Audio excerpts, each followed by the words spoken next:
तुम्हीही ही चूक करता का?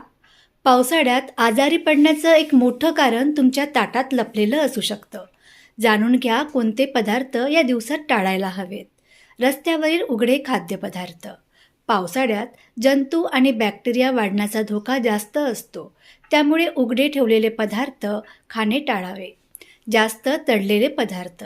भजी, वडे, समोसेसारखे तळलेले पदार्थ पचायला जड असतात आणि अपचनाची समस्या वाढवू शकतात. कापून ठेवलेली फळे. बाहेर विकली जाणारी कापलेली फळे दूषित होऊ शकतात. शक्यतो ताजी आणि घरी कापलेली फळेच खावीत. जास्त थंड पेये.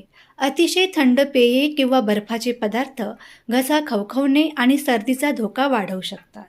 नीट न शिजवलेले अन्न. अर्धवट शिजलेले अन्न पोटाच्या संसर्गाचे कारण ठरू शकतात. पावसाळ्यात थोडी काळजी घेतली तर तुम्ही आणि तुमचे कुटुंब निरोगी राहू शकते. हा व्हिडिओ उपयुक्त वाटल्यास शेअर करा आणि चॅनलला सबस्क्राईब करा. धन्यवाद.